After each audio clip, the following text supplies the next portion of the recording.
communication. Communication is a process of sharing and conveying messages, which is communication we will encounter its functions, which is called CSMA.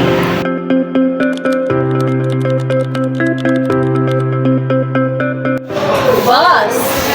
Bossy! How's your life like? Wait. Do you know Inside Out movie? No! Come on, let's watch it. Joy is such a feeling of great happiness and pleasure. Sadness is the feeling of sorrow or unhappiness in our lives. Anger is such a strong feeling of displeasure or hostility towards someone or something. Disgust is a strong feeling of revulsion or disapproval towards something unpleasant or offensive. Fear is an unpleasant emotion caused by the belief that someone or something is dangerous, likely to cause pain or a threat. The next function is social interaction. Communication allows other people to interact with others. Hi, excuse me, can I ask? Yeah, sure. Where's the principal office? Just go straight and turn left, then you will see the sign of principal. Okay, thank you. Thank you. Control. Control can be described by many different words. Orders, command, and laws. Which is, control can minimize risk and discipline the behavior of human development. Hey, little sister, can you get my tamper from my classroom? I forgot it.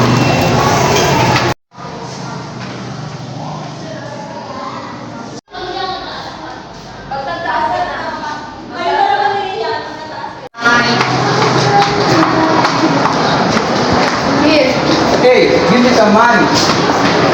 And buy me something in the canteen. I'm hungry. The other function is motivation. We use these motivational quotes every day. We use them to encourage people to live their life better.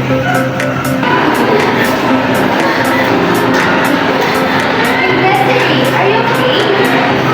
I'm fine. What happened? They are bullying me again. About anything, but just ignore them.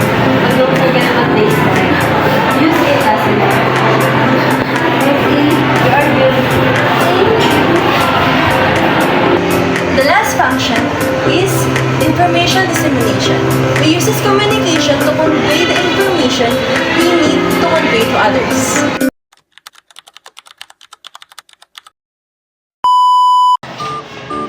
Hey, little sister. Mga ko tayo sa isa eh. Babe, isuso mo lang naman. Sino ang pangit mo? Magkano lang?